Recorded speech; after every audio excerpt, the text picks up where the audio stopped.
Let's go live and see what happens. We're live. I'm gonna go check my YouTube. All right. And for the recording, I will say welcome, everybody, even though we're waiting for folks to come. I am John Aravosis. We are going to wait about 5 minutes or so just for some more folks to arrive because it takes a while for the notifications. But just if you're watching this, you know why we have not started the show immediately. It does say there are 27 people on. Oh, excellent. Okay, so we do have some folks waiting. Great, guys. Welcome.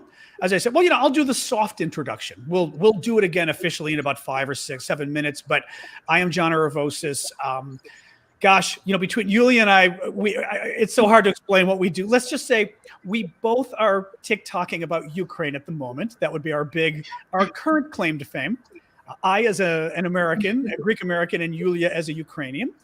And then we've got Natalia Marko joining us from Lviv, Ukraine, who is a long-term historian, well-known in the field, and Yulia even studied under her. But as I said, we're going to start in about 5 minutes or so to have our discussion about the history of Crimea and how and why it ties into the current conflict. But I just wanted to say that, so at least for the beginning of the video, it made sense why you're here. And you would all know why we were sitting here for 5 minutes not saying much. Because we're just waiting for some folks. Well, you know what I will do is I'll pull it up. I'm going to go ahead and go on. I was I'll pull it up on my iPad so at least I can see if people are joining in the comments and things. The YouTube on my iPad. And feel free to discuss stuff in the comments. I know at least for my lives, the comments are always their own little world. I'm talking and they're discussing every issue, and it's like, okay, good. So. Yeah, that's kind of how my comments go as well. I like it though. I think it's kind of funny. I never downloaded. Because I have a new iPad. I would say, how did I not have YouTube? I like it. It's its own universe of discussions. I'm always like, okay, you have fun over there. I've been notified that for some reason live chat isn't available. So let me see if I in your YouTube or where. Yeah, in my YouTube. Ooh. Weird. Let me see. Does it require a certain number of followers or something, or what's the? Usually it's All right. Well, these are the things this is why we start early to work things out. Actually, maybe you can tell Natalia that we're just sort of, У нас там маленькі технічні проблеми, як завжди. У нас є лайв. Проблема, я understand. Коли люди приєднуються до стріму, зазвичай вони можуть писати коментарі, а цього разу чомусь не виходить. І ми зараз подивимося, що відбувається, тому що в нас сьогодні дуже класний день по технічним ситуаціям. Technical difficulties. A little bit. Customization. No, let's see. We had, God, when I first started doing my TikToks, oh my God, TikTok and YouTube both, oh my God. First I was doing TikTok for, I've been doing TikTok for a year, but doing TikTok lives for Ukraine. And then adding YouTube. Some people were like, add YouTube. And I'm going, oh my God, I'm going to die. And it finally works now having both at once, but it was definitely at the beginning going, actually, people still teach me. Like, I didn't know I could mirror my camera in TikTok until like a week ago. Everyone taught me. I was like, oh, I'm your dad. So. Він не знав, що можна перекидати камеру так, щоб, тому що коли знімаєш на телефоні, воно показує якби зліва направо, а не справа наліво. І ти показуєш якісь речі, наприклад, то неможливо читати. І означає, що якби не видно. І він каже, вона навчила мої якби глядачі, що можна перекидати так, щоб люди бачили це. Позавчора, а ми це вже 3 місяці робимо. So, for some reason, when I go into settings, it says that live chat comments are disabled on this live stream, and it does not let me undisable them. Wow. Wow. Well, that's not a good thing. Right? No, the only thing is to look in Streamlabs as well to see, but that's sucky. I was not aware. Oh, hang on. Michael, somebody is messaging me. That's my wonderful guy in Amsterdam. Michael's joined us. Syndicate. He says if she turns off that the content is for kids, the comments will work. That's why. For kids means you literally made it for kids, not that it's okay for kids. Oh, okay. So you may have clicked it, or it's just a mistake, but Yeah, you get it. Oh, yes. It's not Okay, for, so it's not for it should kids, be but working now. it is not made for kids. Okay, Syndicate, Okay. Michael, you rock. Yes! В Did- нього є технічна людина, яка йому допомагає з технологіями. Він зайшов на чат, і він зразу зрозумів, в чому проблема. І він нам пояснив, окей, so I turned it off, and it seems like it should be working. So guys, please let me know if you can Throw a now comment comment. in and see. And I'm still trying to get my my YouTube app. I never had my YouTube app before installed. Oh, Okay. Yes, I've been notified that it's on now, and now we have 73 Yay! people watching. So Yay! Oh, yay. good, excellent. I'm telling you, he's Okay. my godsend.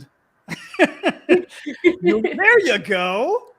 Okay, There we amazing. go. Hello, everybody. Glad to see you here. Now I'm going to give it to John, who's our host for tonight, and he's going to explain what's happening again. And then we're going to go into the wonderful lessons about Crimea. All right, good. Well, anyway, welcome everybody. We did our little soft launch, now for our real launch. I am John Aravosis. I'm here in Washington, D.C., and I'm your host for today. And I will say our co-host, really, is Yulia, who put all this together. Yulia is a Ukrainian TikToker, among many other talents, but I think of late her claim to fame is being a rather influential TikToker about what's going on in Ukraine and talking about, as a Ukrainian herself, talking about the story, but also about her people and the culture and the history and all of that. Julia decided to have a series of discussions over the next several weeks on Saturday, and having panel discussions with experts talking about specific issues that are all tangentially pulling into understanding the war better and the conflict. Today is all about Crimea and the history of Crimea. And in that regard, Julia has invited Natalia Marko from Lviv, Ukraine, who is a longtime history expert and teacher, former teacher of Yulia's, who is going to talk to us about Ukraine and just that, the history, and obviously tying it into today. Yulia, if you want to maybe explain the mechanics of how we're going to do this, maybe how long Natalia is speaking, how people submit questions, and then we'll take it from there.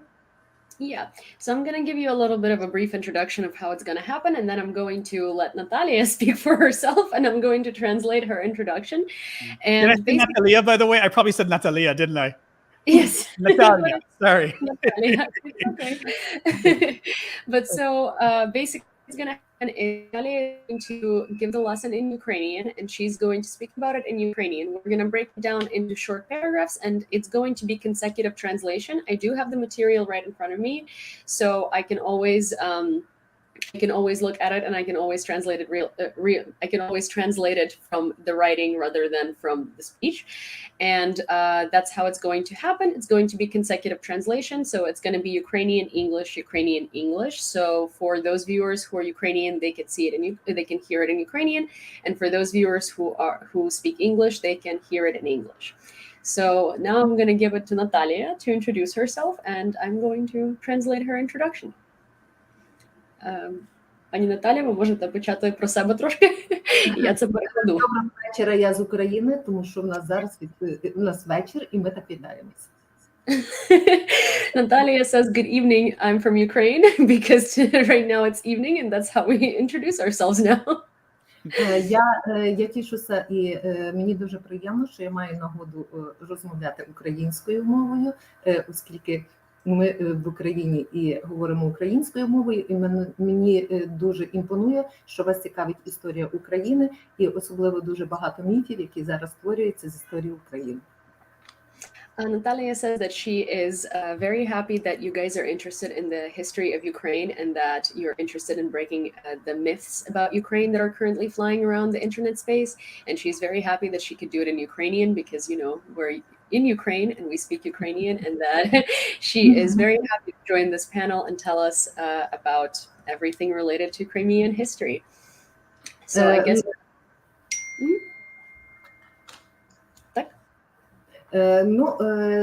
Тему, яку ми сьогодні будемо обговорювати з вами, це є історія Криму, і відповідно історія Криму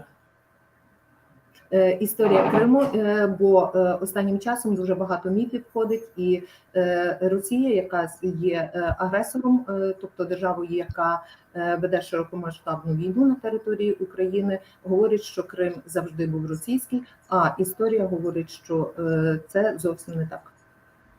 The topic of our discussion today is going to be Crimea because the country aggressor Russia has been spreading a lot of myths about Crimea, claiming that it has always been Russian. And Russia says that, however, history says the opposite. And today we're going to be talking about history. Crimea is Greek. See, now we have another opinion, you know, Crimea is Greek, although that's not entirely wrong, but you know, Crimea has had Greek settlements, and I'm sure we're going to hear about it today. So without further ado, I am going to give it back to Natalia, and we're going to start talking about Crimea. Ну, корінним населенням Криму є кримські татари. І ця народність сформувалася в часи середньовіччя, а росіяни на території Криму населялися тільки з кінця 17 століття. The native population of Crimea is Crimean Tatars, and they have emerged in the territory of Crimea in Middle Ages, and Russia, in fact, only started coming to Crimea and populating the area in the end of 18th century. 20-23 лютого 2014 року це є той час, коли Росія окупувала територію Криму, і саме у цей час, 20 лютого, на території Криму з'являються озброєні люди у формі без розпізнавальних знаків. Їх називали так званими зеленими чоловічками. Їм вдалося захопити стратегічні об'єкти, Сімферополі аеропорт, Керченську протоку, і російська влада взагалі спочатку відмовлялася визнавати, що це озброєні люди саме з її держави, а пізніше президент Росії Владимир Путін визнав, що це були російські військові. On February 23rd, 2014 is the day of the full-scale invasion of Crimea and occupation of it by the Russian forces. These people that did not have any symbolics that identified them to any army of the world came into Crimea, and they were able to occupy most of the strategic objects in Crimea, such as the Simferopol airport, the Kerch streamlined ferry, and the Parliament House of Crimea, known as the Verkhovna Rada of Crimea. Those people were known as so-called green men, and Russia was denying that they were the Russian army for the longest time, until the president of Russian Federation, Vladimir Putin, had admitted it much later and said that those were in fact Russian forces. Вже 16 березня 2014 року з ініціативи Росії на території Криму, і зокрема Севастополя, який був такою великою військовою базою російського флоту, було організовано референдум. Звичайно, це було під дулом автоматів, і за результатами того референдуму 18 березня президент Росії Владимир Путін оголосив про приєднання Криму до Росії. Not long after, on March 16th, 2014, on the territory of Crimea, a referendum was organized. Of course, the referendum was illegal and not recognized by most countries in the world, and it was done under the gun to your head, basically, to everybody who was participating in it. And right 2 days after the referendum, on March 18th, the president of Russia, Vladimir Putin, had announced that Crimea is now, due to the referendum and to the results of the referendum, the territory of Russian Federation, and annexed it. Справа в тому, що жодна міжнародна організація не визнає Крим російський. Міжнародні організації визнали окупацію і анексію Криму незаконними і засудили Росію. Країни Заходу запровадили економічні санкції, а Росія, звичайно, заперечує, що вона окупувала дану територію. Вона говорить про те, що це є відновлення історичної справедливості. And no international organizations are agreeing with Russia in terms of the referendum. They're only agreeing that Russia occupied and annexed Crimea illegally. Russia, on the other hand, is saying that for them it is not annexation or occupation is the it is the historical justice rejuvenation, and that's what they call the occupation of Crimea. Верховна Рада України офіційно оголосила дату початку тимчасової окупації Криму 20 лютого 2014 року, а виправдовує Росія анексію Криму тим, що Крим завжди був російський. Згадуючи про те, що в 1954 році тодішній глава Радянського Союзу Микита Хрущов незаконно передає, або як побутує такий міф, дарує Кримський півострів Україні, бо тоді Україна була частиною Радянського Союзу. So the Verkhovna Rada of Ukraine, or our main parliament, think Senate, had announced that the date of the temporary occupation of the official date of the temporary occupation of Crimea and Sevastopol by Russia is February 20th, 2014. Russia is justifying their occupation only by the words Crimea was always Russian. And their justification to that is that the leader of the USSR, Nikita Khrushchev, at the time has illegally given Crimea to Ukraine, or they like to say gifted Crimea to Ukraine in 1954. However, that is not correct, and we're going to go into the history and explore why saying that Crimea was gifted to Ukraine is not the right term, nor is it the truth. Історики України, і не тільки історики України, прекрасно розуміють, що Росія маніпулює історією, і є чітка дата, коли Крим був приєднаний до Росії. Це сталося 8 квітня 1783 року, коли російська імператриця Катерина II видала маніфест, який проголосив ліквідацію Кримського ханства, така держава існувала на території Кримського півострова, і приєднання його до Росії. Тобто час включення Криму до Росії був 1783. Ukrainian historians and historians worldwide admit that Russia is manipulating history the way it works for them. So Crimea was united or included into the Russian territory by Ekaterina II, who was the ruler of the Russian Empire since 1762 to 1794, under the manifesto that liquidated Crimean Khanate and joined Crimea onto the Russian territory. And that happened in 1783, more detailed on the 8th of April, 1783. And before that, Crimea was never Russian. Крім того, офіційний привід, по якому царська влада Росії приєднала Крим до свого складу, є зафіксований у документі маніфесті Катерини II від 1783 року. Вона написала так: «Перетворення Криму у вільну та незалежну область не принесло спокою Росії і обернулося лише новим для неї турботами і значними витратами».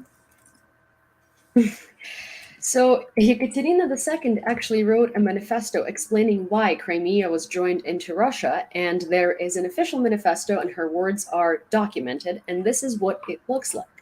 According to her, that making Crimea a free and independent state did not bring Russia any rest and only brought new inconveniences and major losses.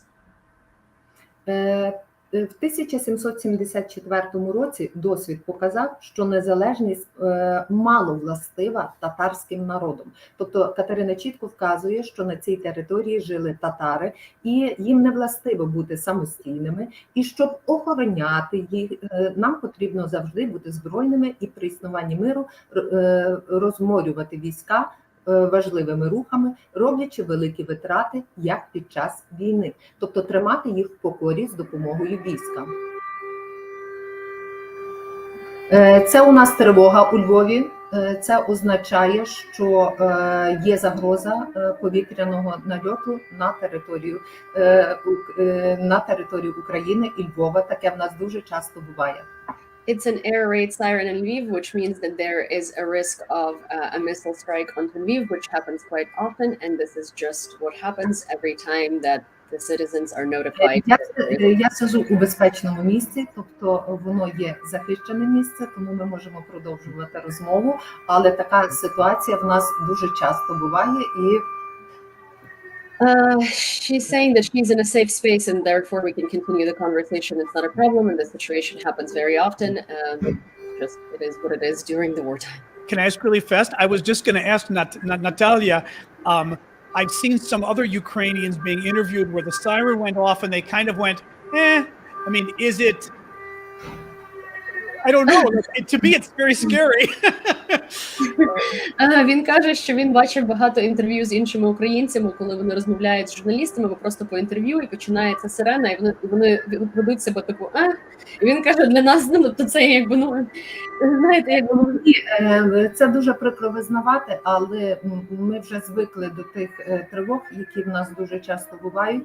Зазвичай це буває ввечері і це буває вночі, тому що саме російські агресори активізують свою діяльність саме в той період. І завжди є попередження, щоб ми були в безпеці. Yeah, she's saying that it's very sad to admit, but yes, we are very used to it, and it's nothing that would make us flinch. And unfortunately, this does happen very often. It does happen during the night normally because Russian aggressors are usually starting their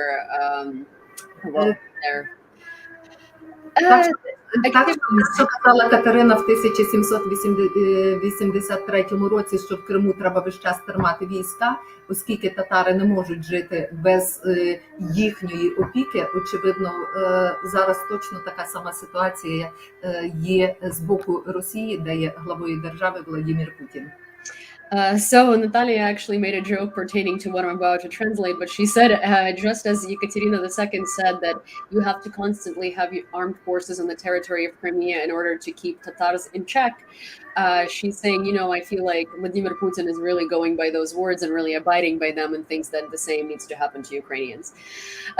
But so Повернуся до того маніфесту, бо в маніфесті те, що сказала Катерина II, воно повторилося. На жаль, історія має властивість повторюватися. Далі її слова були такими, що беручи до уваги всі ці обставини, прийняли рішення дати інший зворот кримським справам і зробити майбутній Кримський півострів не гніздом розбійників і заколотників, а територією Російської держави. So basically, Ekaterina II said in 1774 that according to her experience, Tatar people as a nation, so note here that she does admit that Crimea belongs to Crimean Tatars, but she says that Crimean Tatars as a nation are not capable of taking care of themselves and that Russia needs to guard them and Russia needs to have their troops there at all times in order to keep them in check. And then she goes on to saying that for Crimea to keep existing, it needs to not be a nest of thieves and looters, Crimean Tatars, according to her. It needs to be a territory of the Russian Empire, of the Russian state. Can I ask her a question? Mm-hmm. I had read about, I'm thinking it was, I don't remember if she said it, but whether it was Stalin who just took the Tatars out of Crimea and moved them to the Far East. Has there ever been an effort to bring them back in the post-Soviet, once we were in the post-Soviet world, or are they now, has it been so long that they don't want to come back? Він каже, що він читав, що Сталін депортував кримських татар, і що дуже багато їх депортував, і чи колись ці татари повернулися. І ви можете сказати, що це, якщо це є в тексті, то ви можете... Ні, це можна, я відповім зараз навіть на це питання, це не є проблема. Дійсно, така сторінка в історії кримських татар було, це 20 століття, це є Друга світова війна. У травні 1944 року, коли було звільнено Кримський півострів від нацистської окупації, це є той момент, коли радянські війська зуміли взяти Крим, звільнивши їх від нацистських окупантів. І тоді, за вказівкою Йосипа Сталіна, було прийнято рішення, що кримські татари, які жили на території Криму, є колаборантами. Вони співпрацювали з окупаційною владою, і є чітка дата 18 травня 1944 1944 року. Це є той день, коли було депортовано велетенську кількість татар. Називають дуже велику цифру. Близько 188 тисяч татар було депортовано. Було їх депортовано до Казахстану, до Середньої Азії. І до середини 80-х років, початок 90-х років, права повертатися на територію Криму вони не мали. В період правління Хрущова було трошки пом'якшення, і було дозволено декому повернутися, але зазвичай вони вселилися не на території Кримського півострова, а на території Херсонської області, бо вони не мали такого права повертатися. So basically, yes, there was such a chapter in history where Crimean Tatars were deported. It was 20th century, and it was basically in World War II.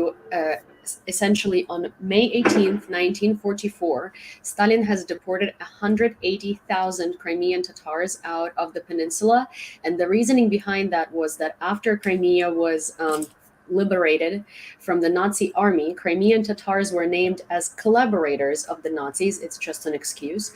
And they have been deported majorly to Middle Asia and to Kazakhstan, again, in very large numbers, such as 180,000. It could be more, we don't know. But they weren't allowed to come back to Crimea after the 80s when Khrushchev was in power, and most of them weren't allowed to come back even then. It was just some, and the people who did come back not all of them had an ability to move back to Crimea, so a lot of them moved to Kherson. Ну, це вже, якщо говорити про 20 століття, але це не перший раз, коли татари покидали територію Кримського півострова. Після того, як Крим був приєднаний до Росії, і тут дуже велику роль зіграв князь Григорій Потьомкін, який був фаворитом Катерини II. Ми знаємо, що це був дуже добрий тандем для управління державою, Катерина II і Григорій Потьомкін. І саме він їй запропонував, давай ми приєднаємо Крим до Росії, що успішно було зроблено, і відповідно за це він отримав такий титул ясновельможний князь Таврійський, бо в давні часи Крим мав назву Таврія. So basically, this is not the first time in history that Crimea has been the Crimean Tatars have left the territory of Crimea under pressure or under deportation. One of the first time that it happened was actually during the time that Ekaterina II had annexed Crimea into the Russian Empire and joined it in. A very major role in that was played by a general gubernator Grigory Potemkin. He was Ekaterina II's favorite, and he was a grand prince. And he was the one who actually offered to or suggested to Ekaterina that they should take Crimea and they should make it a Russian territory. And for that, he was also given a title of the very grand prince of Tavria, which is the original name of Crimea. Ну, не секрет, що останній хан Кримського ханства це був Шагін Гірей, який був поставлений на престол з допомогою таки Катерини II. Після ліквідації незалежності Криму намагався виїхати до Туреччини, але йому це не зразу вдалося. Через 4 роки, коли він виїжджає, він просто був вбитий. І це одна із таких довгих рук російської держави, які прибирали тих людей, які були їм не потрібні. So basically, there have been a lot of cleanings done of the Crimean authorities of the time, and one of the last Crimean Khans are the rulers, Shahin Hirey. He came to power with Russian influence. He was he impeached himself from the throne, and he was trying to run away to Turkey, but he wasn't. But he was only able to do that 4 years later after he had declined the throne, and then he was killed, presumably by the Russian forces. І вперше росіяни масово почали заселяти територію Криму лише в 1784 році. Сюди переїхали державні селяни, відставні солдати, переселяли сюди і українців, а кримські татари почали масово емігрувати. Масова еміграція в них почалася після приєднання Криму до Росії, а особливо велика кількість кримських татар покинула територію Кримського півострова всередині 19 століття, коли проводилася Кримська війна. Це був період 1853-56 років. Росія цю війну програла, позорно вона її програла, і відповідно, як свідчать документи, з Криму переселилося до Туреччини від 2 до 5 мільйонів місцевого населення. So Russians started mass immigrating to Crimea in 1784. Those were usually government rural people, farmers, and people like that, and also the soldiers that are not currently in service. Ukrainians also moved to Crimea. And Crimean Tatars started mass immigrating to Turkey because, well, their rights were being very much infringed upon and they were repressed. So a lot of Crimean Tatar had moved to Turkey after the Russian-Crimean War, otherwise known as Eastern War of 1853 to 1856. And under different calculations, about 2 to 5 million Crimean Tatars had to flee to Turkey from Crimea during that time. Так що історія Криму увіяна дуже багатьма міфами і легендами. Є чітка дата приєднання Криму до Росії, а історія Криму наповнена дуже багатьма цікавими подіями, і це було місце, де проживали багато різних народів, і які склали основу того татарського народу, а росіяни з'являються там набагато пізніше. So there are a lot of myths spread by Russia about Crimea and about how Crimea was always Russian. However, there is a date when Crimea had become Russia, which is 1873. And before that, there were a lot of different people living there, but majorly Crimean Tatars. And throughout Crimean rich history, there have always been a lot of different mixes of people and ethnicities living there. However, Russians are not by any means the founding fathers of Crimea. Ну, а тепер я пропоную трошки заглянути в історію Криму ще в період до нашої ери, для того, щоб зрозуміти, хто на цій території жив, як склалася ота татарська народність і чому розвіюється міф, що Крим ніколи не був російський. So Natalia is offering us to look deeper into Crimean history before our existence and who lived there and how and why, and that will hopefully take away any questions about Crimea ever having been a truly Russian land from the beginning of times. Історія говорить про те, що територія Кримського півострова заселялася з давніх часів, ще в період кам'яного віку. На цій території жили первісні люди. Є незаперечні факти, які свідчать про те, що вони там жили, оскільки на території Кримських гір, зокрема у знаменитій печері Київ-Коба, було знайдено залишки первісної людини неандертальця. So Crimea has been having ethnicities and people living there from the beginning of Stone Ages, and we know that because in the famous cave of Kyiv-Koba in the Crimean Mountains, there have been found human remains of the first known human, the Neanderthal. На територію Криму в різний час приходили різні племена, оскільки це є південна територія України, і відповідно воно було таким добрим місцем, де можна було зупинятися. Близько 1500 року до нашої ери на цій території з'явилися такі іраномовні племена, кімерійці. Це були дуже войовничі, кочові племена.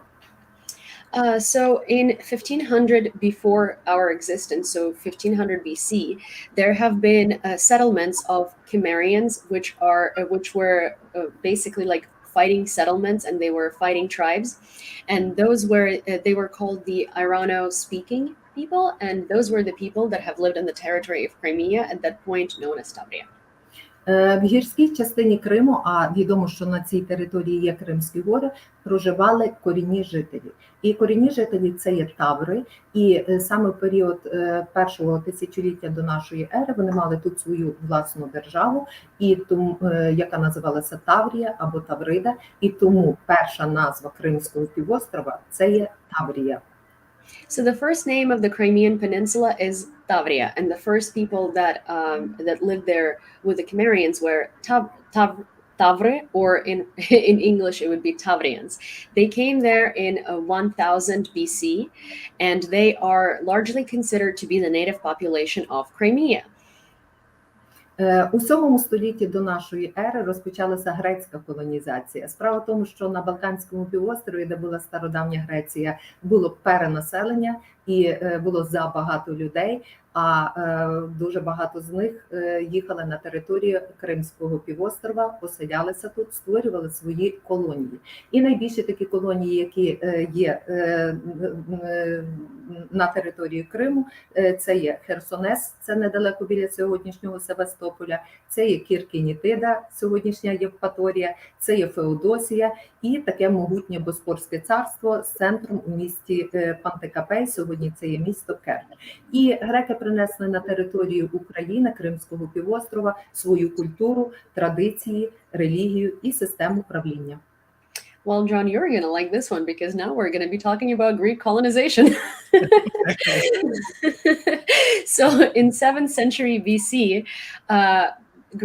basically the Greek island was being overpopulated, and they were doing a repopulation, and a lot of Greeks have been migrating to Crimea. Well, climate was similar, it was a nice place to live, and they were moving there, and so they have started creating their own settlements, and the most famous ones of them are Chersones, today's Sevastopol, Kernitida, today's Yevpatoria, Feodosia, Bospor Kingdom with the center in Pantikape, and today it's the city of Kerch. And Greek people have brought to the Ukrainian peninsula and to Ukraine their own traditions, their own religion, and their own systems, and their own governmental systems. Що цікаво, греки прийшли на територію України в той час, коли з'явилися в Північному Причорномор'ї такі іраномовні племена, як скіфи, вони мали свою власну державу, і ці два народи, на відміну від інших, між собою не воювали, вони просто торгували. І навіть на території Криму скіфи мали свою власну державу, яка називалася Мала Скіфія. Столицею було місто Неаполь-Скіфський, це набагато швидше було, ніж Неаполь на території Італії. So one of the interesting facts is that on the territory of Crimea at that point there were also settlements of people known as Scyths living there, and they had their own center, which was called Napoli, like Napol-Skifsky, Scythian, which was there way before the Naples in Italy, but it's basically kind of the same name. And the interesting fact about that is that Scyths and Greeks did not have wars between each other. They actually coexisted very well on the peninsula, and they had a lot of trade between each other, and they were living very well, and they weren't engaging in any turmoil between each other. And the Scyths lived in the Scyths country in Crimea was called Little Scythia. Does she mean? I mean, is she talking about the Scythians? Although they from Scythians. Okay, I'm assuming it's the same people. Although I was just Googling as she was talking, it's mentioning them out in and Eastern Ukraine. I was going to say it says Siberia, Ural, Volga, but then Eastern Ukraine. So it is the same people. Okay. Okay, just checking. Він під час цього робить в інтернеті своє дослідження, і він питається, чи це на сході України, в Уралі і так далі, скіфи це є одні ті самі люди, чи ні? Якщо ми говоримо Урал, то це є територія Росії, це є виключно зараз територія Росії, це є кордон між європейською і азійською частиною, а скіфи – це іраномовні племена, які прийшли з Персії, з Ірану сучасного, і вони оселялися на території України. Територія Росії це не було. So those are not the same people because That's what I was asking. Okay. Yeah, so Ural is basically like Ural is the border between Asian Russia and European Russia, and those are their own people. The Scyths are Iran-speaking people, so they're Persians from the territory of modern Iran. The Scythians or the Scythians or whatever. Yeah, they're not okay. And so they were living in the territory of Crimea. На цій території жили угрофінські племена, там була зовсім інша ситуація, кочовики проходили і залишалися, але скіфи там точно не були. So she's saying Scythians definitely did not live there. On the territory of Ural, there were Finnish Hungarian people, but not Scythians. Дуже цікаву історію про скіфів і, звичайно, греків на території України подає батько історії Геродот. Як відомо, він подорожував для того, щоб записати історії, і певний період він жив на території України. Це є Огія, одна із грецьких колоній, що сьогодні є біля міста Миколаєва. І один із 9 книг, він так і називає Скіфія. Подає дуже багато легенд, але дуже багато цікавої інформації, яка підтверджена археологічними дослідженнями. So one of the founding fathers of history is considered to be Herodot, and Herodot actually lived in the territory of Crimea, and he lived in the Greek colony. And there are a lot of myths and legends about him and about what was happening during the period. Also, there are a lot of facts that have been confirmed historically due to the remains and due to archaeological findings. I've got to ask, but do you mean Herodotus, or is this a different person again? Herodotus, yes. Okay. All right. See, this one I was right to ask. Thank you. Yes. Herodotus, yes. Відомо, що так само, як Балканська Греція, грецькі колонії Північного Причорноморя в першому столітті до нашої ери потрапляють під владу Риму, тобто вони стають римською провінцією. Далі на цю територію приходять германські племена готи, які розселяються, але все це було знищено, всі ці поселення були знищені такими кочовими племенами гунами, які в 4 столітті зрушили з азійських степів, десь від території Північного Китаю, і вони знищують грецькі колонії, знищують інші поселення. Правда, вціліло 2 грецькі колонії, це Херсонес і це Пантикапель, але вони стають частиною могутньої Східної Римської імперії, або її назва Візантія. In 1st century BC, Crimea becomes the Roman prairie, basically like one of the Roman provinces. And in 2nd century BC, on the territory of Crimea, there are Germanic settlements called Goths. And in 4th century, Greek colonies are being ruined by basically these traveling tribes and settlements called Guns that came basically from the territory of modern China during the huge migration of nations. And they ruined everything that was in Crimea before that. And the only Greek settlements that have survived are Chersones and Pentecope. But those were then transferred under the Byzantine Empire with the capital in Constantinople, which is today's Istanbul. В 6 столітті вже нашої ери на території Криму з'являються слов'янські племена, а слов'яни – це і безпосередні предки українців. І вже в 10-13 столітті на півострові існувало Тмутараканське князівство. На цій території жили народи, які раніше населяли Кримський півострів. Це є греки, це є козари, це є алани, це є половці, торки. Тобто все це є торки, які були тюркомовними племенами. І в 10 столітті нашої ери київський князь Святослав приєднав цю територію до складу держави, першої української держави з центром у Києві, яку історики називають Київська Русь або Русь-Україна. So in 4th century, there are Slavic people that are starting to emerge in Crimea. So 5th century is the first time that you are having these settlements coming into Crimea that are actually Slavic. So this is where we're getting Slavic people coming into Crimea. Я перепрошую, я трошки забагато пояснюю, бо я просто хочу цю дату наголосити. So this is when it first happens, and then after basically during that, there is in the peninsula, there is the Tmutarakan kingdom, where there are Greeks, Khazars, Alans, and other different basically Turk-speaking tribes that are living in Crimea. And in 10th century, these tribes and the Slavic people are being basically joined into the Kievan Rus by the Grand Prince Svetoslav. And Kievan Rus, as we might know or might not know, is is Ukraine, and it used to be called Kievan Rus or Ukraine Rus or Rus Ukrainian, and that was the first known name and the first known history of the Ukrainian people. And this is how Crimea and Ukraine started, its history together. Відомо, що київський князь Володимир Великий ходив походом на Візантію. Правда, він в облогу взяв місто Херсонес.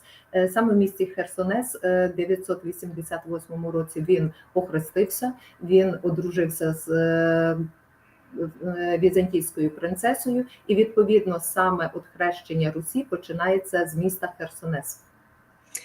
So the ruler of Kievan Rus, Volodymyr, in 1987-1988, he went into like a field trip to Byzantine Empire, and he met his wife, and he married her, and basically he got baptized in Khersones, which is the territory of Crimea, and this is how the baptism of Kievan Rus begins, from him getting baptized within the Byzantine Empire. Дуже цікаво, що в період 13-15 століття на території Кримського півострова одночасно з'являється дуже багато державних утворень. Одне із них – це є держава Феодора. Вона існувала в північній частині Криму, і відповідно столицею було місто Мангуб. На цій території держави проживали нащадки греків, скіфів, половців, вірмени, євреї, караїми. І що дуже цікаво, державною мовою була грецька мова. So in the 13th to 15th century, in the northern part of the peninsula, there was a country that was known as Feodoro. And the capital of that country was Mangub. And the people who lived, or the settlements, or the, I guess, ethnicities that lived on the territory of that country were descendants of Greeks, Scyths, Armenians, Jewish people, Karais, and other nationalities. And the country was ruled by a grand prince, and the funny thing is that their official language was Greek.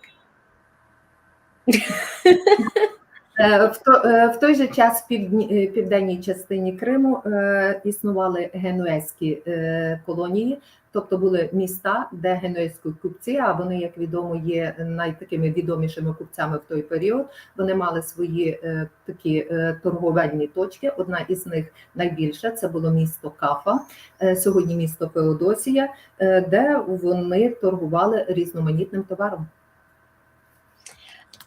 So one of the interesting facts is that at the same time in the southern part of Crimea, there were Genoese buyers, and they were organizing their own colonies, and they were doing a lot of trade with Kaffa, which is today's Feodosia, and it was one of the biggest trade destinations at the time in general, and that's how they were basically known. Що цікаво, саме в той період, в 13 столітті, приходить нова загроза. Це є татаро-монголи, або їх ще називають монголо-татари, яким вдалося завоювати великі простори Київської Русі, Галицько-Волинської держави. І саме оці татари з'являються у Криму. Вже вони приходять до тих народів тюркомовних, які жили на цій території, і вони поселяються і стають частиною могутньої держави монголо-татар Золота Орда. So basically, in 13th century, on the territory of Crimea, there is a new threat, and that threat is called Tatar Mongols, or they're otherwise known as Mongol Tatars. They basically come in and they start overtaking these settlements, and they start taking Crimea under their own wing, and this is how Crimea becomes a part of a country known as the Golden Horde that was created by Han Batey. Відомо, що Золота Орда, як всі середньовічні держави, ділилася на області улуси, і відповідно, як кожна імперія, вона розвалилася і утворилося багато окремих державних утворень. Найбільшість це була Велика Орда, Астраханське ханство, Сибірське ханство, Казанське ханство, Кримське ханство та багато інших. So Golden Horde, like a lot of countries during that time, especially imperial countries, basically had a lot of different states. And those states, obviously, after the fall of the Golden Horde, became their own khanates, their own countries. And the most known ones at that point were the Siberian Khanate, the Kazan Khanate, the Crimean Khanate, the Grand Khanate, and others. Кримське ханство, де правила династія Гіреїв, це єдина династія, яка правила на території цієї держави, намагалася звільнитися від Золотої Орди, це їй вдалося зробити, і на території Кримського улусу утворилося Кримське ханство, яке проіснує з 1449 року до 1783 року, а столицею буде знаменитий Бахчисарай, що в перекладі означає «палац сад». So basically, the Crimean Khanate is the only Khanate that survived the fall of the Golden Horde and wanted to separate themselves from the Golden Horde, and they're the only Khanate that managed to actually do it. So the dynasty that was ruling the Crimean Khanate, even when it was the state of the Golden Horde, was the dynasty of Gireys, and basically they have formed their own. As I said previously, they have formed their own Khanate, and that Khanate was also the longest standing one after the Golden Horde, and it existed from 1449 to 1783. And the capital city of the Crimean Khanate was Bakhchisarai, which in translation means the palace garden. Цікаво, що на території Кримського ханства, як свідчать історичні факти, жили кримські татари, ногайці і русини-українці. Бо саме так русини, така назва була українського населення до 19 століття.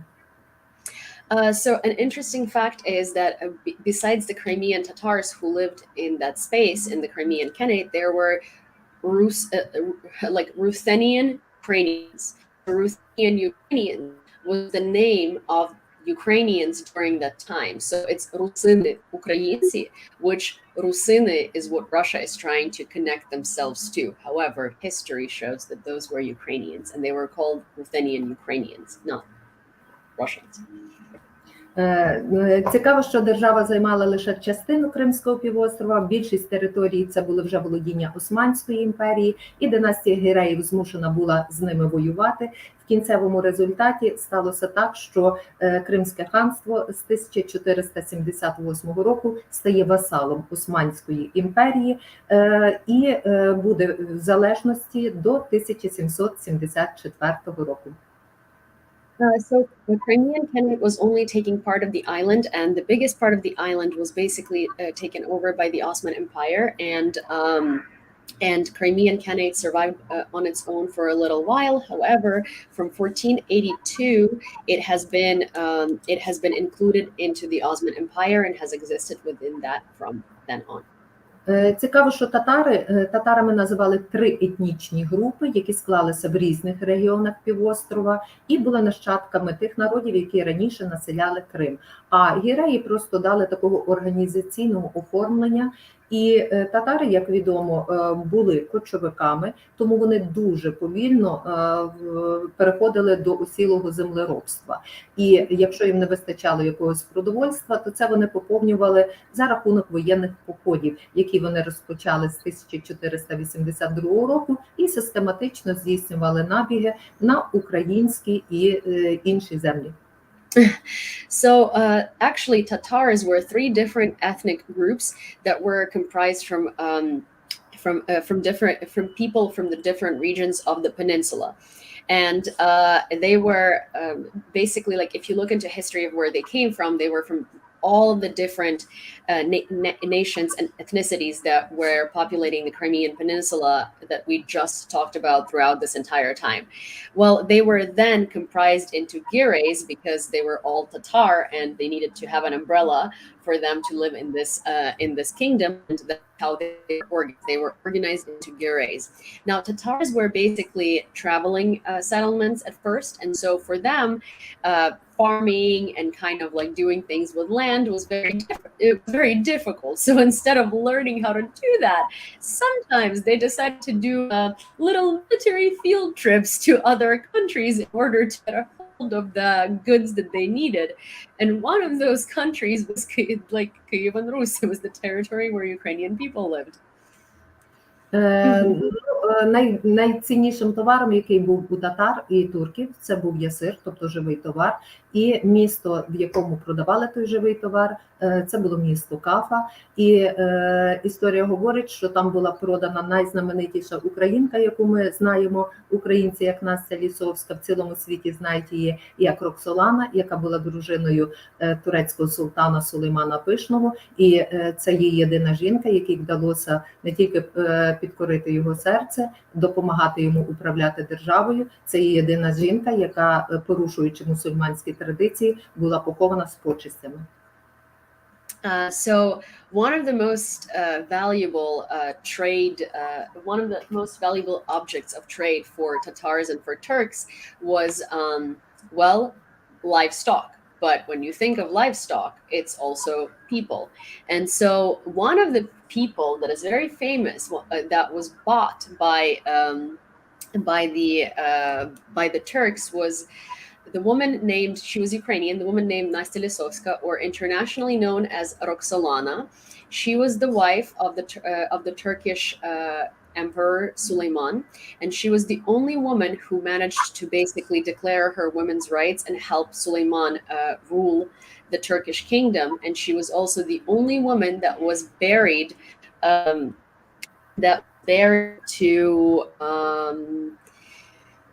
she was also the only woman that was buried with the same. She was the only woman who was buried against the Muslim traditions, and she was buried with oh my gosh, I'm blanking out on the word.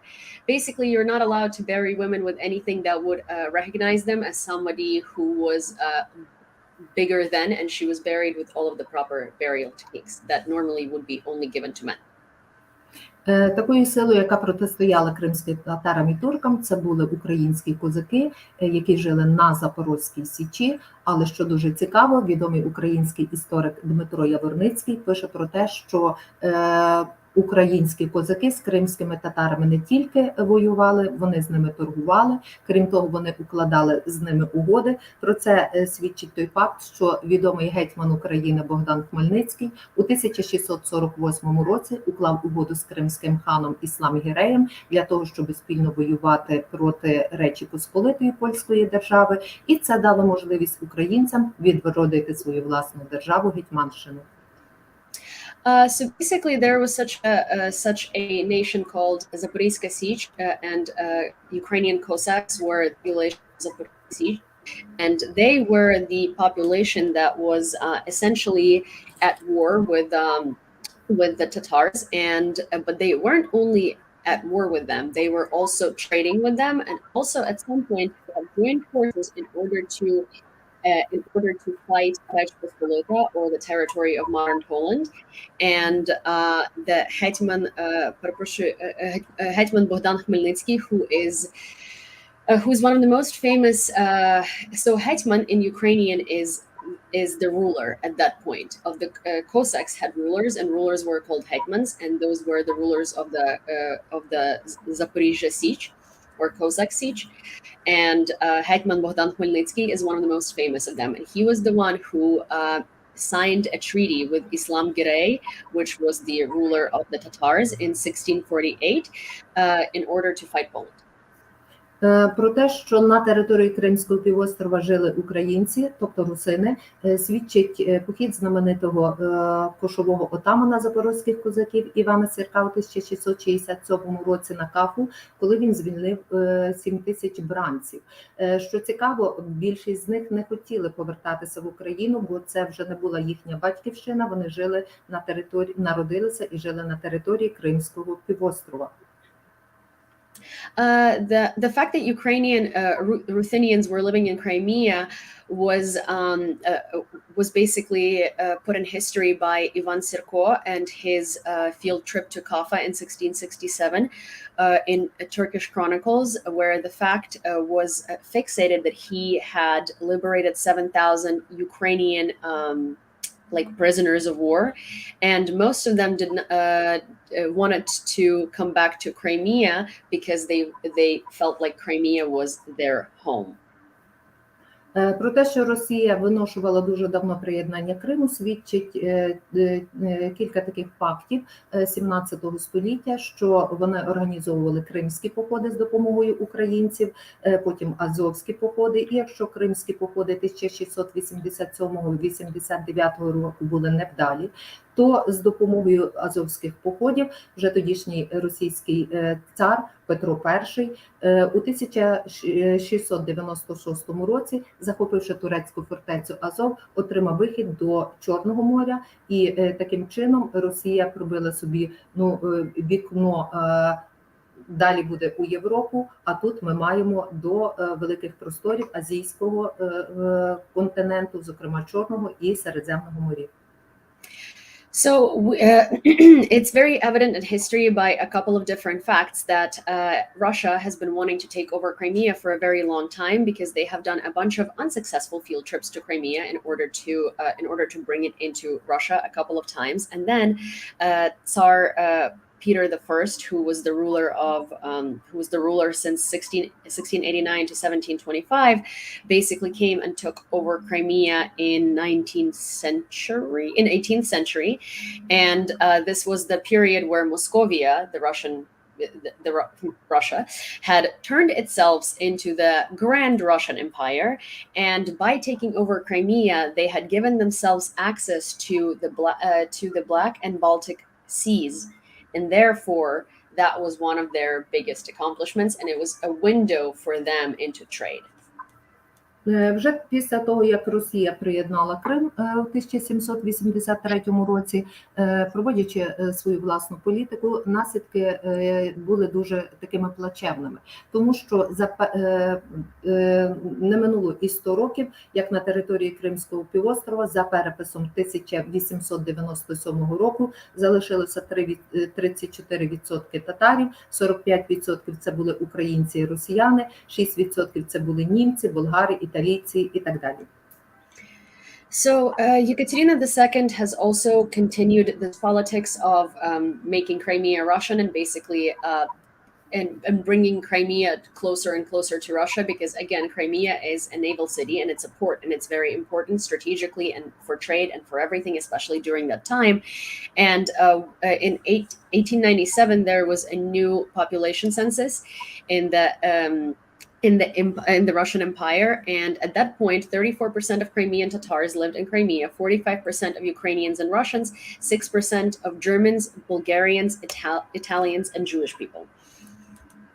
Друга половина 19 століття – це є час, коли в Росії активізують свою діяльність різні суспільно-політичні та національно-визвольні рухи, що є цікаво, крім українського народу, який активізує свою діяльність, активними стають і кримські татари, і якраз лідером того національного відродження кримсько-татарського народу є такий дуже відомий чоловік Ісмаїл Гаспринський. Він є просвітитель, інтелектуал, реформатор, міський голова Бахчисараю.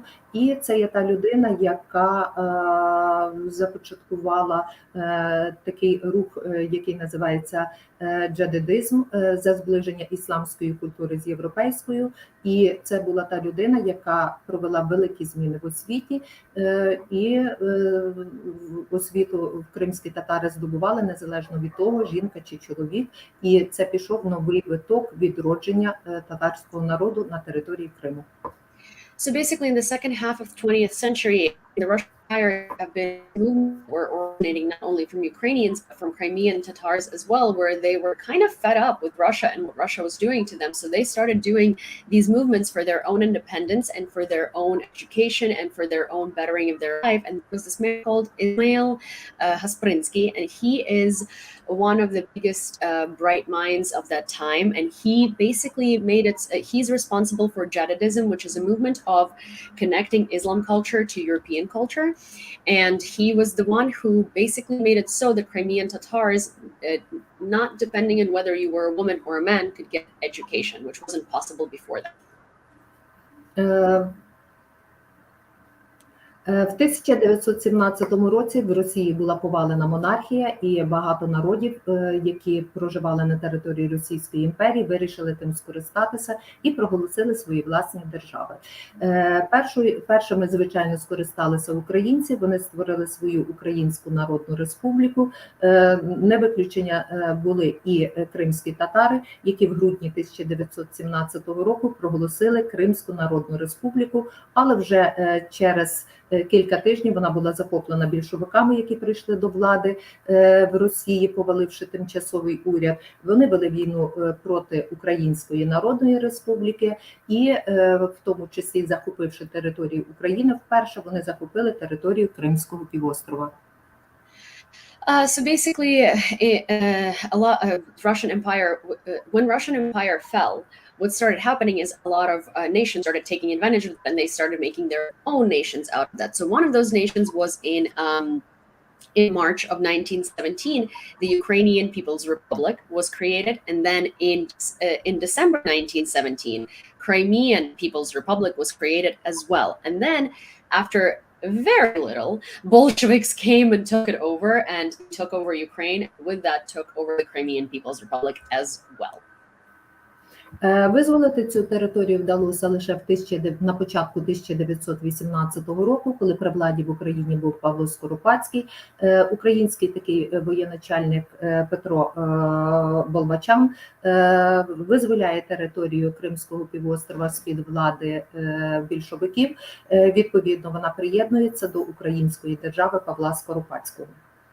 So Pavlo Skoropadsky was a very well-known Ukrainian. He was a military man and he was a military commander, and in April 1918 he was able to liberate Crimea from under the Bolsheviks, and Crimea had been united with at that point Ukraine, but it was the country of Skoropadsky. And so you can see why Crimeans like Ukraine, why they Відомо, що Скоропадський орієнтувався на держави Четверного Союзу в роки Першої світової війни, а вона закінчилася програшем держав Четверного Союзу, і тому велику роль відіграють держави Антанти, які надають допомогу всім, хто воює проти більшовиків, і тому на території Кримського півострова в 1918 році висаджуються війська держав Антанти, зокрема Франції і Британії, які надають допомогу білогвардійцям. Це є така головна сила, яка воює проти більшовиків. На жаль, білогвардійці з допомогою європейських держав не зуміли побороти більшовиків, і вони утверджуються при владі. So basically, in the time of 1918 or the First World War, the problem with Crimea was that, Pavlo Skoropadsky, he was orienting himself on the countries of the Big Four for help. And as we all know, those countries lost. And Entente came in order to, so that was France and Britain, in order to give support to the white government in order to fight off the Bolsheviks, but unfortunately they weren't able to, and so Crimea had become a part of the Bolsheviks. The Bolsheviks took them over. Ну, а далі йдуть 20-30 роки, це є зовсім інший період в історії, це є час, коли утворилася така держава, як Союз Радянських Соціалістичних Республік. В жовтні 21-го року більшовики утворили Кримську Автономну Республіку як частину Російської Федерації. Такою частиною вона була до 1954 року. Щоб утриматися при владі в 20-ті роки, більшовики проводять політику коренізації, вони звертають увагу на корінну націю і залучають їх до більшовицької партії, комуністична партія більшовиків. І 20-ті роки на території Криму проводиться татаризація, тобто трохи піднімається культура кримського народу, але вже в 30-ті роки, коли одноосібно утверджується сталінський режим, проводяться репресії, цю територію і охоплює голод 1932-33 років. Багато було депортовано.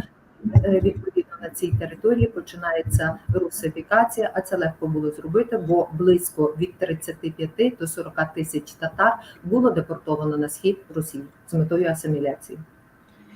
So basically, in 1920s and 1930s, such a country is being formed as the USSR, and the USSR takes over Crimea, obviously, and Crimea becomes a part of Russia under USSR. Now, at that point in the 1920s, Crimea was actually having a pretty good time. There was a policy of Tatarization, which means that Tatar culture was being put on a pedestal and being brought up. But then in the 1930s, the second that Stalin comes into power, there is a politics of Russification, which means that Crimea is being Russified, and Crimean Tatar culture and Crimea are being basically taken out of Crimea, and it wasn't difficult to do because they deported 35 to 40,000 of them. Далі я вже давала відповідь на запитання про те, що чергова депортація кримських татар була проведена в травні 1944 року після звільнення її від нацистських окупантів, і депортовано було близько 188 тисяч татар до Казахстану, Середньої Азії, і відповідно ще раніше було депортовано німців, і повертатися на ці території вони, на жаль, не могли. Однак в 1989 році, коли при владі вже був Михайло Горбачов, було засуджено депортацію кримських татар, а це якраз сприяло масовому поверненню татар до Криму. І саме період 1990-91 року – це є період, коли кримські татари отримали вже офіційно право повертатися на свою батьківщину, і їм навіть дали паспорти, бо до того часу паспортів вони не мали. So basically, as we mentioned priorly in the beginning of this stream, is that Crimean Tatars were then deported in very, very large numbers, in 180,000 or more, and they couldn't come back to Crimea until 1989, when Gorbachev was the ruler of the Soviet Union, and Gorbachev actually prosecuted the decision to deport Crimean Tatars, and then Crimean Tatars were able to come back to Crimea in 1989, which is crazy because they were starting to get deported in 1930s, and this was the first time when they actually got passports, because before that they weren't even able to have them. Ну і тепер щодо передачі Криму зі складу Російської Федерації до України в 1954 році, який нібито подарував Хрущов в Україні, то причини тут були більш такими економічними, а не політичними. По-перше, Кримський півострів був мало заселений, і відповідно економіка занепадала. Друге, територіально Кримський півострів є ближче до України. Третя причина, що з Росії до Криму було дуже важко тягнути воду, і відповідно це була велика проблема. Крім того, Росія фактично перекладала на Україну відповідальність за депортацію кримських татар, і історія говорить про те, що передача Криму від Росії до України показала, що росіянам було складно вирішити так зване кримське питання, і це мали вирішити українці. So basically, now we're getting into the juice of things. 1954, when Crimea was given to Ukraine. So Crimea was given to Ukraine for purely economical and pragmatic reasons, because, well, first off, it was closer to Ukraine. Second off, Crimea wasn't highly populated, therefore the economics and like farmers, like agriculture and everything in Crimea was just not going very well, because there was nobody to take care of it. Again, proximity to Ukraine, Ukrainians could easier move there, Ukrainians could easier help out, there were relationships being built. And another thing is that Crimea didn't have water for any agriculture, and it was simply very difficult to pump that water from Russia, as it was clearly very, very far away.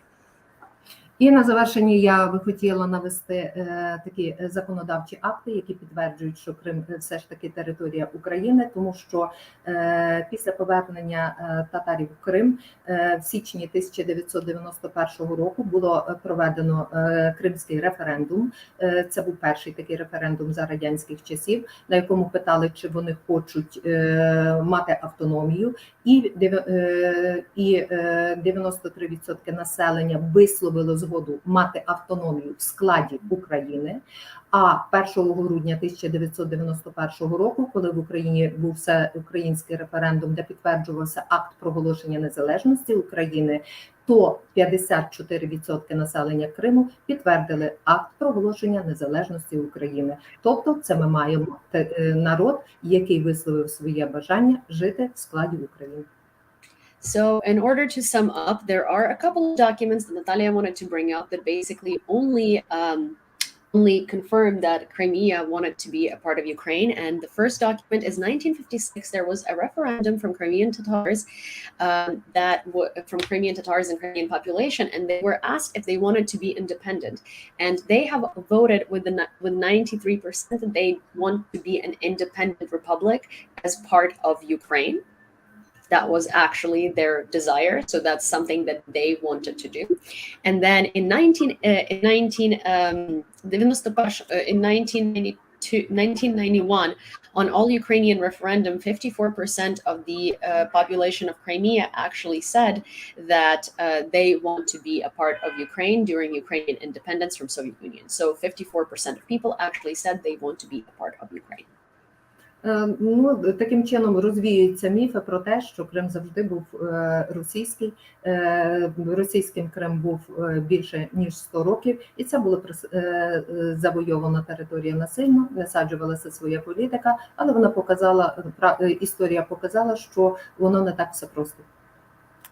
So basically, I hope that throughout this whole journey about Crimean history, you could understand from all of these facts and everything that we have shown you is that Crimea was never Russian, and Crimea was never actually Russian, and Russia has always taken over Crimea, and all of these myths that Russian Federation at this point is trying to impose onto us are not true.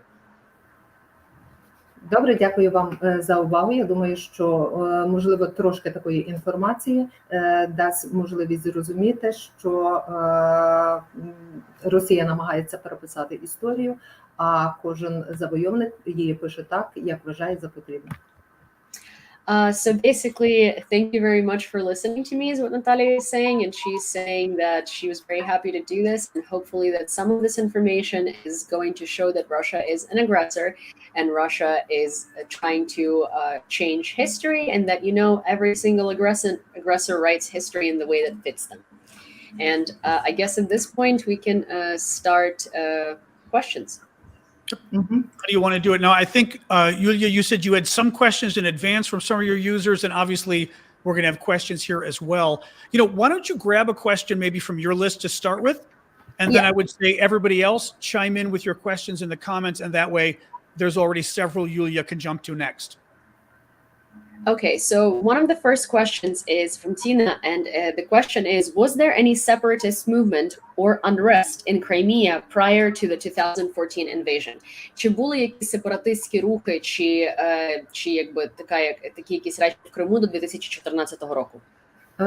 Ну, історія не каже, що на цій території були сепаратистські рухи. Там навпаки було дуже багато рухів за збереження кримської культури. Зокрема, у 60-70-ті роки ХХ століття існував дисидентський рух, опозиційний рух, який був спрямований проти радянської влади, яка намагалася обмежити права кримських татар, яка не хотіла повертати доброго імені, реабілітовувати, що було зроблено за період правління Хрущова. Багато людей було реабілітовано, багато повернулися на свою батьківщину, кримських татар не реабілітовували, тому це було рух за права кримських татар, і лідером цього руху був Мустафа Джемільов, навіть такий радянський генерал Петро Григоренко, який казав, що треба звільнити кримських татар, вони ні в чому не винні, то радянська влада це дуже просто пояснила, що він є несповнолітнім орієнтовного розуму, і його відправили в психіатричну лікарню. А сепаратистських рухів це є надумана історія з боку держави-агресора. So basically, no, there were no separatist movements in Crimea historically. Historically on that territory, the only movement that was there was in fact actually a movement that was possible in the territory of Ukraine because of how much independence and welcoming we were giving Crimean Tatars. As you know, it's their land, and they were it was only a movement in order to preserve Crimean Tatar history and their culture and their traditions. And that movement started in the 1960s, and it was possible, yes, it was possible in the territory of Ukraine, and it was done by Mustafa Jamilov, and he was a Crimean Tatar. And basically, because of how much he was doing that, Russians were repressing him, and they said that he was crazy, and they were trying to put him into a mental institution. So there was, in fact, a movement against USSR and against Russian influence. So, John, would you like to grab another question? I was going to say I don't think we've got questions in here yet. There we go. We didn't have one yet. I thought you were going to do more. Elizabeth, why don't you ask on that? So there is another one, I think, right? And it's, can you talk about the history of Russia's Navy base in Crimea?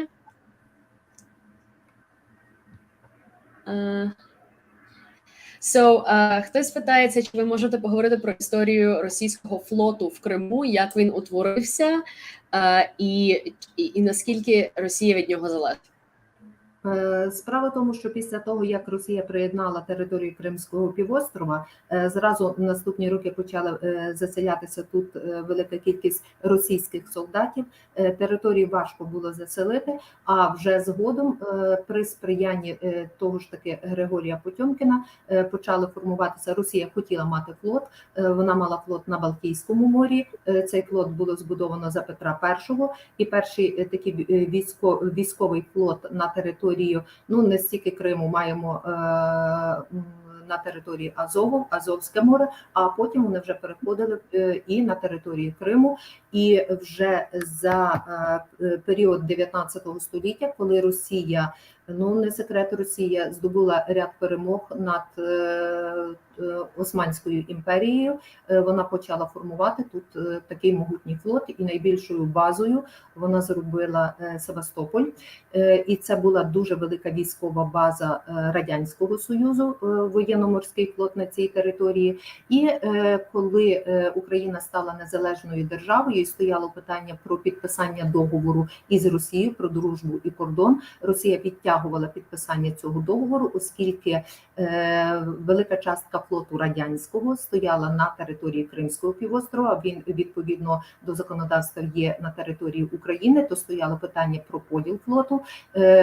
Тодішні президенти Росії Єльцин і України Леонід Кучма підписали спочатку угоду про розподіл Чорноморського флоту, про час, на який Росія має право на військові бази, і вже тоді було підписано договір про так званий Великий договір 31 травня 1997 року, але, на жаль, Росія не дотрималася жодної угоди і, відповідно, порушила цей договір у 2014 році, здійснивши агресивні дії по відношенню до України. So basically, the first naval bases were built in Crimea during Peter I, and the first naval bases were built in Azov. Now, the biggest naval bases were starting to be built during the Soviet Union and during the Soviet Union, and it was a huge Russian Navy fleet in Sevastopol, and Russia was completely dependent by it, especially during the times of Soviet Union, because again it was huge. And then when Crimea became Ukrainian and the document was signed, the Crimea became Ukrainian, they were actually trying to put away signing of the Russian fleet leaving Crimea document, and they signed a document about the friendship of the friendship of the nations, where the Russian fleet had an ability to, like, you know, guest spot in Sevastopol because it was convenient for them. But there was like a document that basically forbade them from overtaking the port, and essentially through that port, they have essentially they have not abided by the document in 2014 when they took Crimea by force. But yes, Russia is extremely dependent on that Navy fleet, and it was a huge, huge, huge Navy base, one of the biggest ones, especially in Soviet Union.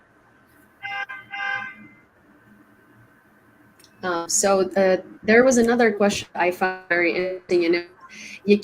What cultural artifacts remain of Crimean Tatars? Які культурні артефакти залишилися в кримських татар спокон віків?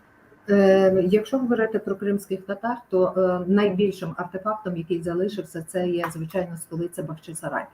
Є знаменитий ханський палац, який був збудований в період існування Кримського ханства. Це було ще 16 століття. В якому становищі зараз дуже важко сказати, тому що за часів, коли ця територія не була окупована російськими військами, достатньо українці дбали про розвиток і збереження цього палацу, синагоги і багатьох інших речей, які є. Ну і, звичайно, на такий цікавий артефакт, відомий український вчений, історик, філолог, всесвітньо відомий чоловік, який знав небагато, 67 мов, я завжди говорю, Агатангел Кримський, то він сказав, що він є найкращий подарунок татарського народу Україні.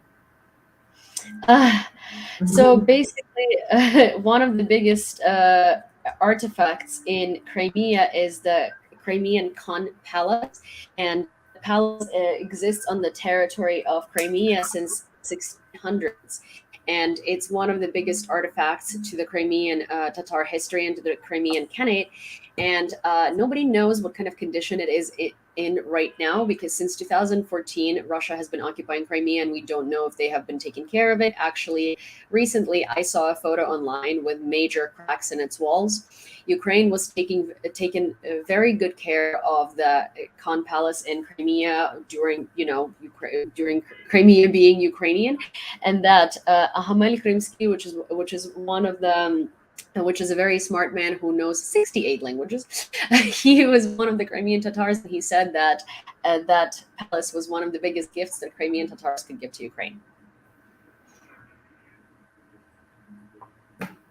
Okay, so that was the answer to that, and let's see if we have any more questions on the. Oh, where are Tatars now? What happened to them? Де зараз татари і що з ними сталося?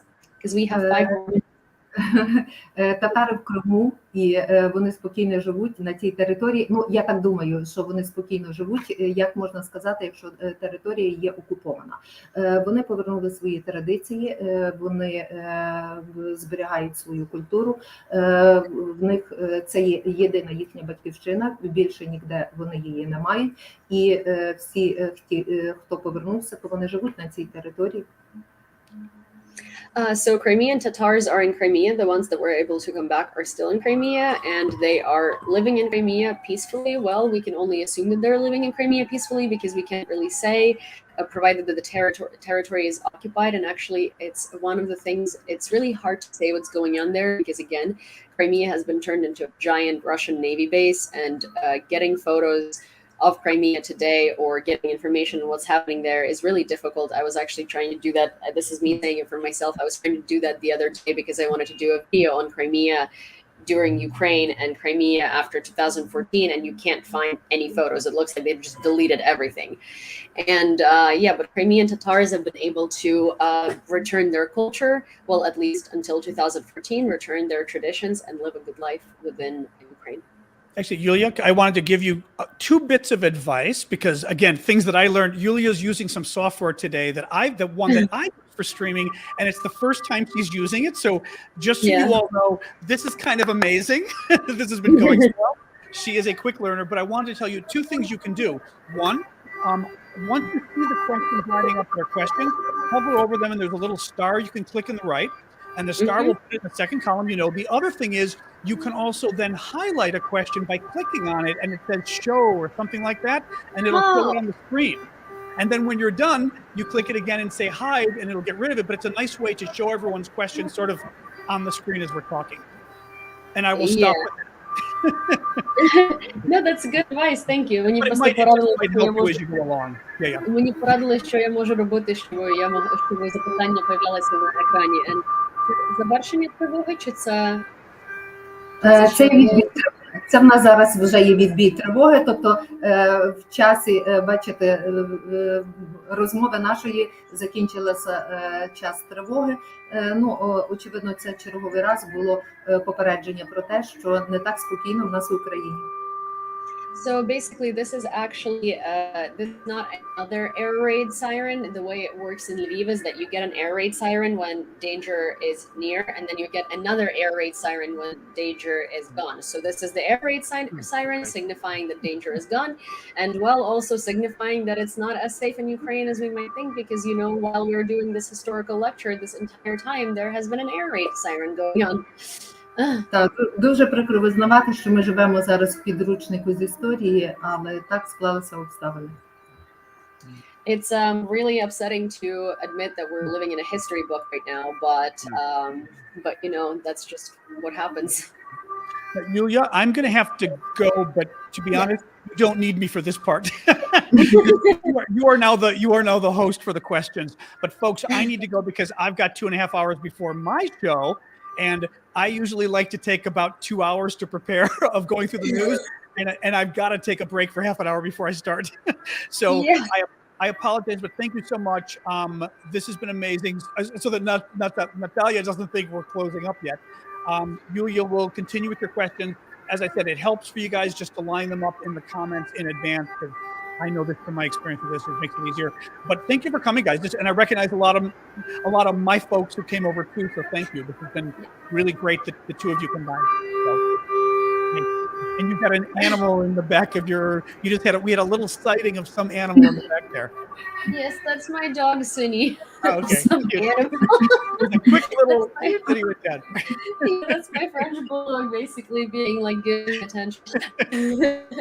Well, yes, translate for Natalia and tell her thank you, and then I'll go.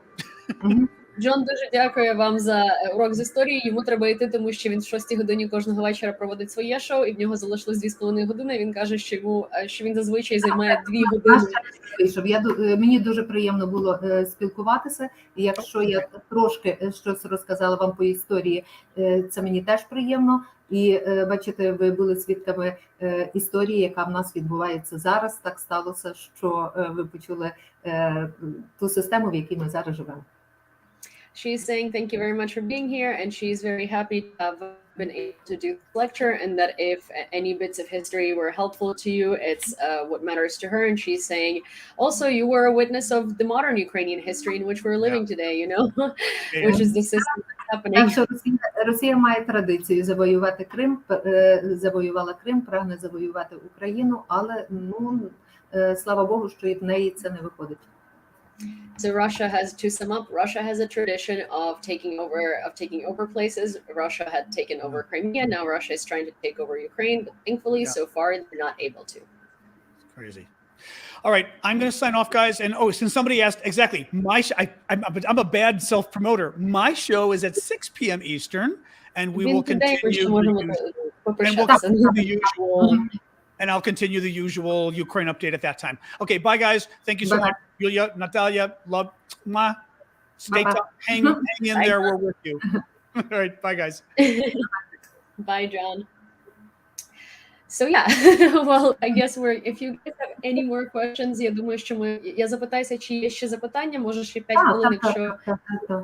So let's do another 5 minutes if you guys have questions. If you don't, then well, we're gonna say goodbye, and we're gonna see you hopefully next week if you enjoyed it, and we're gonna be talking about Donbass. So let's see.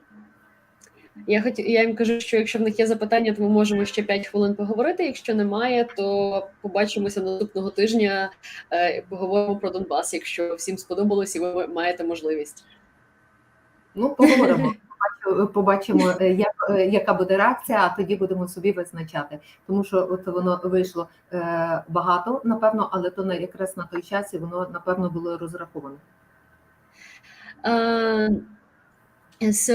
Всі кажуть, що їм дуже сподобалось, і чи ви повернетеся, питаються, і кажуть, що вони повернуться наступного тижня 100%, що їм дуже сподобався урок історії, що немає так багато запитань, тому що ви якби все розказали. В принципі, має бути історично показано для того, щоб було розуміння, що насправді воно відбувається. Yeah, she's saying that history is very important to things like that, because that way you gain understanding of what actually has happened. Ну, я думаю, що інформації було трошки. Всіх, кого буде цікавити, може поцікавитися з допомогою історичних джерел в інтернеті. Інформації є достатньо багато, перевірити, уточнити і люб'язно продовжити собі. Так само я, до речі, так само перекладу повністю ваші нотатки, і я їх прикріплю до субтитрів до цього всього, тобто люди можуть перечитати. Natalia is also saying there are a lot of, there is a lot of knowledge out there on the internet, and now that you know what to look for, you can also go ahead and, do research for yourself, and now you will have more things that you might want to research, or more things that you know how to research, or more things that you have heard about in general. And what I'm going to do is I'm going to actually take over Natalia's notes, because I have them in Ukrainian, and I'm going to fully translate them, and I'm going to try and make them into subtitles for this lecture, so you guys will be able to see a transcript, or I will put them into the description of YouTube, so you will be able to do that, and I'll create sections. And yeah, that's what I have to say. So будемо прощатися. Без сумніву.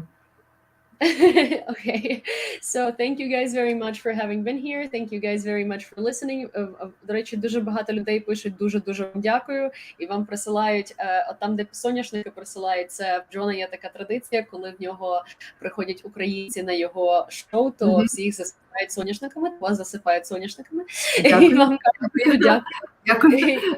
Дякую. Всі дуже насолодилися цим лайвом, і всі дуже кажуть, що вони би з радістю прийшли на наступний, і що це дуже цікавий урок з історії, і дуже інформативний, що це була прекрасна ідея так зробити, і коментарі постійно спускаються, всім дуже сподобається. Добре, Юля, це ваша ідея, ви знаєте, я ніколи своїм хорошим учням не відмовляю, і якщо я можу чимось допомогти, завжди, будь ласка.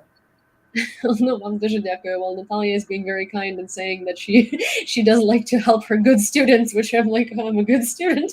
But I'm very happy that we were able to do it. Я також вам дуже хочу подякувати, тому що це було дуже класно, і мені також було дуже приємно послухати стільки, освіжити пам'ять в такій детальній історії Криму. Про те, яка в школі так трошки менше вчать, це по різних класах, але відповідно воно все зараз вивчається. Дякую. Дуже вам дякую. Вам всі кажуть слава Україні, і тут є героям слава. Які вчать українську мову, які не мають ніякого відношення до України, і вони пишуть вам дякую, Наталія. Дякую. Okay, alrighty, guys. So I will see you later tonight for news about Ukraine, and then I will let you know what we're gonna do next week. Все. Побачення. І слава Україні. Не забудьте казати. Я тоді закінчу. Так. Так. Я думаю.